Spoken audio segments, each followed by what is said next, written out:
fizeram toda essa história que assusta, deixa os cabelos em pé.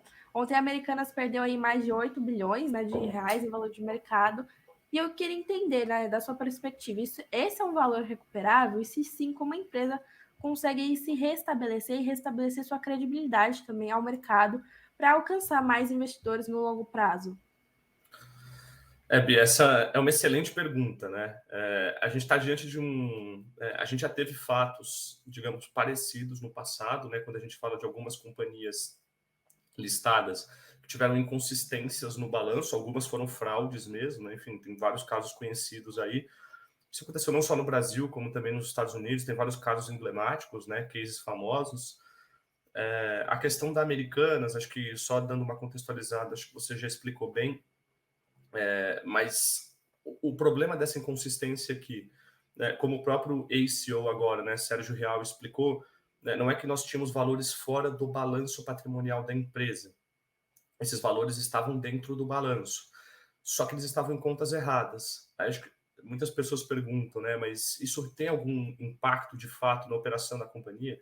E a resposta é sim, né? Por quê? Primeiro, o que ocorria ali é que ela tinha dívidas com fornecedores, então quando você compra do seu fornecedor, né, você tem um prazo para pagamento para ele, né, acordado. O que acontecia é que instituições bancárias e financeiras compravam esse crédito, pagavam o fornecedor e as lojas americanas passavam a dever ao banco. Isso é chamado de risco sacado ou adiantamento ao fornecedor, enfim, cada empresa dá um nome para esse tipo de operação, né? E à medida que você tem um novo, digamos, débito para com o banco, você tem novas condições, novas taxas. Então, isso não configura mais como uma conta de fornecedor, e sim um empréstimo bancário, né? Então, isso deveria estar consolidado como empréstimos e financiamentos. Primeiro que isso influencia na alavancagem da companhia. A alavancagem é um endividamento, então o endividamento dela foi subestimado ao longo do tempo, né? Esse endividamento, com as informações preliminares que nós temos hoje, né, indica que o endividamento deveria ter sido maior ao longo do tempo. E acho que outro fato preocupante é a questão de que quando você faz um pagamento desse empréstimo, né, e dessa parcela, isso entra como uma despesa financeira na demonstração de resultado. E se essa despesa financeira foi retirada da demonstração, então, se você tira uma despesa, o seu lucro fica maior. Então, pode ser que os lucros dela foram superestimados ao longo do tempo. E acho que isso suscita outros dois pontos, né? E aí já respondendo a sua pergunta se ela consegue se recuperar ou não. O primeiro de que há dúvidas de que a operação da companhia é capaz de sustentar, né? Enfim, então a geração de caixa operacional dela é capaz de sustentar a sua operação. Primeiro por quê? Então você tinha a conta de fornecedores sendo paga por bancos, né?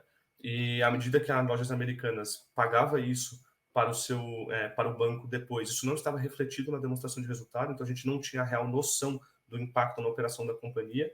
E hoje, né, com essas notícias preliminares, lógico que aqui a gente não tem ainda nenhuma definição, né? Então não tem números concretos, não tem nenhum relatório ainda de auditoria externa confirmando o real impacto e os números, enfim, mas pelas nossas contas, né, enfim, de várias casas aqui no mercado, já se estima que a alavancagem, né, ou seja, a dívida da companhia, possa ir a mais de 8 vezes o que ela gera de EBITDA, né, ou de lucro operacional.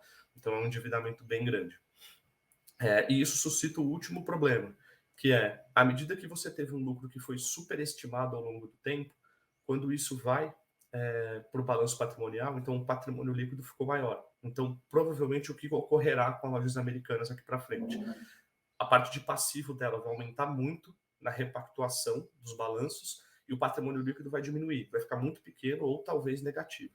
Então, provavelmente, até o Sérgio Real comentou isso em live ontem em vídeos, a companhia vai ter que chamar uma oferta de ações, então ela vai ter que provavelmente fazer um follow-on, vai ter que ter uma capitalização dos controladores para poder restaurar esse patrimônio, vai ter que fazer corte de custos, fechar lojas, justamente para, enfim, né, elevar o resultado operacional e conseguir sanar esse endividamento maior, tá? Então, assim, é um cenário complicado, assim, lógico que a gente está falando, a gente não tem números concretos ainda, né, a gente não tem um relatório dizendo o real impacto ali e nem, né, as demonstrações financeiras repactuadas, mas é um cenário desafiador para lojas americanas aqui para frente, e provavelmente isso tudo vai ocorrer com ela. É menos mal que hoje mais de 90% da dívida dela, até segundo o próprio Sérgio Rial, não tem covenants. Covenants são são como se fossem barreiras numa dívida para que a empresa não passe de determinado nível de endividamento, por exemplo. E se você passar isso, inclui multas, enfim, né? Então, menos mal que ela não tem esse tipo de covenants na maioria das dívidas, mas é um cenário bem desafiador aqui para frente, tá? Então, num curto prazo, a gente não deve ter, enfim, melhoras tão acentuadas na empresa, ela vai passar por uma jornada de enfrentamento aí para frente. É do nosso guia gratuito, né? Tá aqui disponível. Hoje ainda está disponível, passo a passo para você investir bem, investir melhor em 2023, alcançar aí todas as suas metas financeiras. O guia está disponível aqui na descrição desse vídeo, se você nos acompanha pelo YouTube, se você nos acompanha pelas plataformas de áudio, me vê nas plataformas de áudio também, que agora, como Spotify, tem vídeo também. O guia está fixado também na descrição desse podcast, dessa live aqui. Se você nos acompanha por gravações ao vivo, aproveita, até hoje aqui disponível esse guia para você investir melhor em 2023.